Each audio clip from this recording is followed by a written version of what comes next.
जय हिंद दोस्तों, Ravi online classes में आपका स्वागत है। इसमें हम लोग देखेंगे, इस वीडियो में देखेंगे हम लोग 12th क्लास में पूछे जाने वाले मोस्ट इंपोर्टेड तत्वों का निष्कर्षण का क्वेश्चन जो VBI इंपोर्टेड है उसका दो चार गो पॉइंट देख लीजिएगा।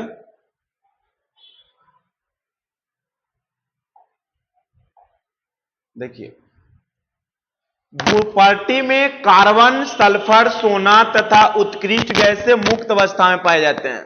मतलब मुक्त अवस्था में वे तत्व पाए जाते हैं जिनमें ऑक्सीजन का प्रभाव, वायु का प्रभाव, जल वाष्प का प्रभाव नहीं पड़ता है, वह मुक्त अवस्था में पाया जाता है। जैसे कार्बन हो गया, सल्फर हो गया, सोना हो गया, ये सब कौन सा, चांदी हो गया, ये सब मुक्त अवस्था में पाए जाने वाले तत्व हैं जिसपे वायुमंडलीय वायु वाष्प दाब, जल का, ऑक्सीजन का प्रभाव नहीं पड़ता है।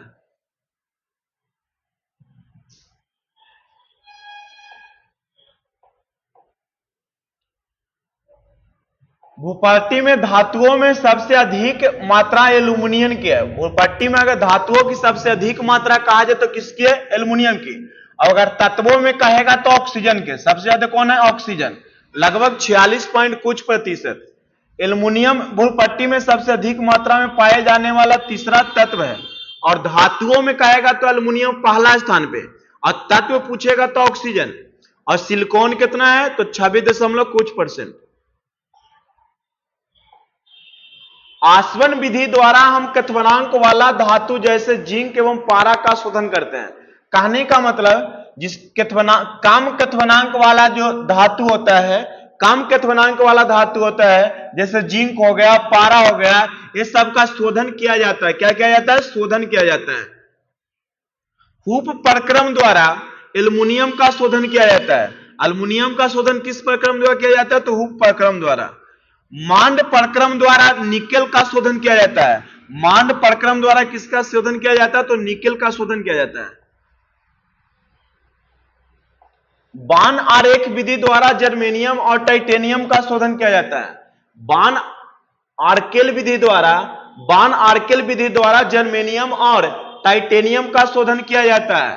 बान आरेख विधि द्वारा जर्मेनियम और टाइटेनियम का शोधन किया जाता है। देखिए, मेडल परिष्करण विधि द्वारा silicon, germanium, boron, gallium, indium का शोधन किया जाता है। याद रखिएगा, मेडल परिष्करण विधि द्वारा किसका शोधन किया जाता है? तो सिलिकॉन का, जर्मेनियम का, बोरॉन का, गैलियम का, इंडियम का शोधन किया जाता है।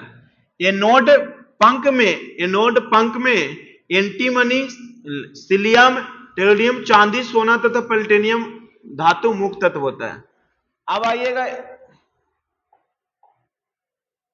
खनिज क्या है? देखिए, भूपट्टी के अंदर पाए जाने वाले अकार्बनिक पदार्थ जिस निम्नलिखित संगठन होता है। मतलब भूपट्टी के अंदर जो अकार्बनिक पदार्थ पाए जाते हैं वह खनिज है।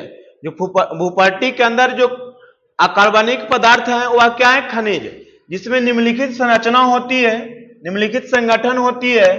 अयस्क, देखिए, अयस्क वैसा खनिज जिसमें धातु कम खर्च में एवं आसानी पूर्वक प्राप्त किया जाता है। वैसा खनिज जिससे धातु कम खर्च में एवं आसानी पूर्वक प्राप्त किया जाता है उसे अयस्क कहते हैं। क्या कहते हैं? अयस्क कहते हैं। गैंग किसे कहा जाता है? गैंग किसे कहा जाता है? तो अयस्क में उपस्थित अशुद्धि को आघात्री कहते हैं, उसी को गैंग कहा जाता है। अयस्क में उपस्थित अशुद्धि को क्या कहते हैं? तो गैंग कहते हैं। क्या कहते हैं? जैसे कंकर हो गया, कैल्शियम ऑक्साइड हो गया, सिलिकॉन ऑक्साइड, बालू हो गया, ये सब क्या है? गैंग है। अयस्क में उपस्थित अशुद्धियां को गैंग कहा जाता है।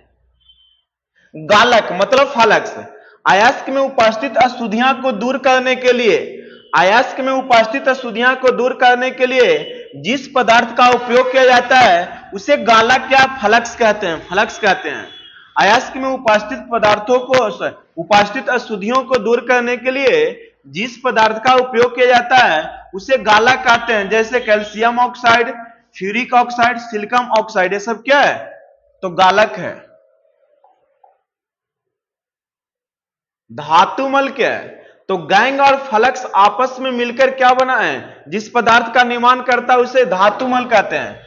गैंग और फ्लक्स आपस में मिलकर जिस पदार्थ का निर्माण करता है उसे धातुमल कहते हैं। जैसे गैंग और फ्लक्स मिल गया तो क्या बना, धातुमल।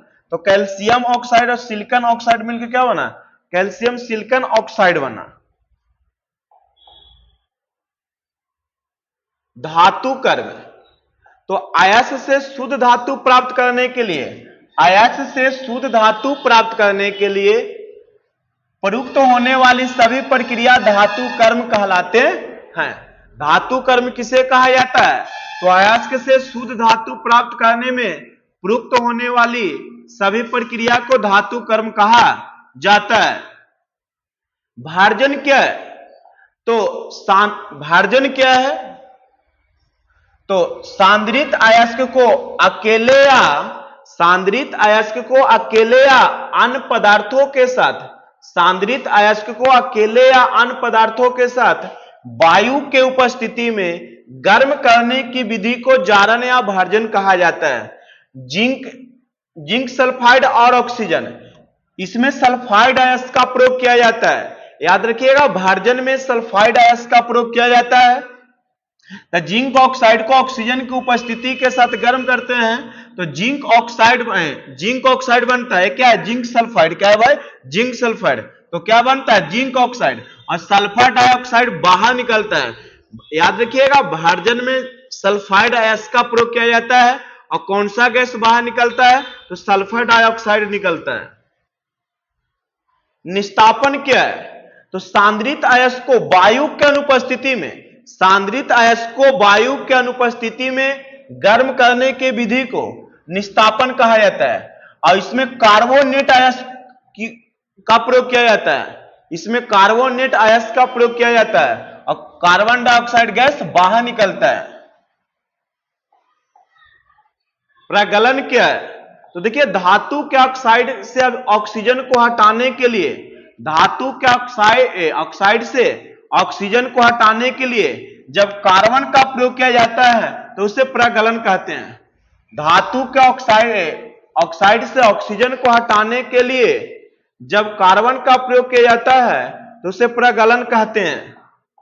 जैसे जिंक ऑक्साइड है तो कार्बन से अभिक्रिया करवाएं तो क्या हो गया, जिंक बना और कार्बन डाइऑक्साइड, एक कार्बन मोनोऑक्साइड। कैल्शियम ऑक्साइड और क्या है, कार्बन मतलब कोक, तो क्या बना, कार्बन मोनोऑक्साइड। एल्यूमिनोथर्मिक क्या है, एल्यूमिनोथर्मिक क्या है, तो धातु के ऑक्साइड से ऑक्सीजन को हटाने के लिए, धातु के ऑक्साइड से ऑक्सीजन को हटाने के लिए जब एल्यूमिनियम का उपयोग किया जाता है तो उसे एल्यूमिनोथर्मिक कहा जाता है।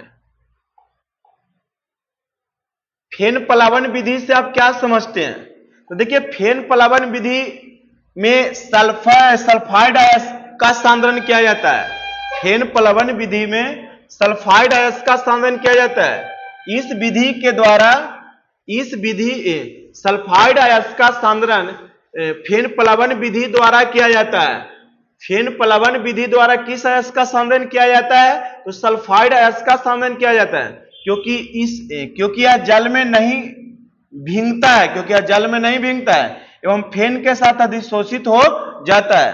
तो इसके लिए हम सर्वप्रथम क्या करते हैं, सर्वप्रथम एक बर्तन में अयस्क के महीन चूर्ण लेते हैं। सर्वप्रथम एक बर्तन में अयस्क के महीन चूर्ण लेते हैं एवं जल के साथ मिलाकर कोलाइड बनाया जाता है। जल के साथ मिलाकर कोलाइड बनाया जाता है, उसमें संग्राही एवं फेन अस्थायी कार्य मिलाया जाता है। मतलब उसमें संग्राही एवं फेन अस्थायी कार्य मिलाया जाता है।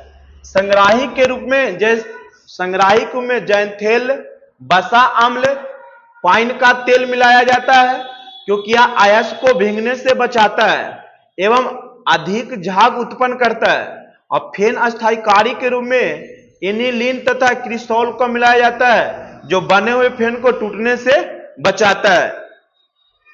अब इसका चित्र पाड़िएगा। देखिए, जब इसमें वायु का झोंका मारा जाता है, जब इसमें वायु का झोंका प्रवाहित करते हैं तो इसमें अधिकांश संख्या में फेन उत्पन्न होता है, जिसके साथ शुद्ध अयस्क अधिशोषित हो जाता है एवं उसे छानकर सुखा देने से शुद्ध अयस्क की प्राप्ति हो जाती है। ये चित्र को आप पढ़िएगा तो आपको 2 नंबर मिलेगा दोनों करके सब्जेक्टिव और चित्र से। अब है चुंबकीय पृथक्करण।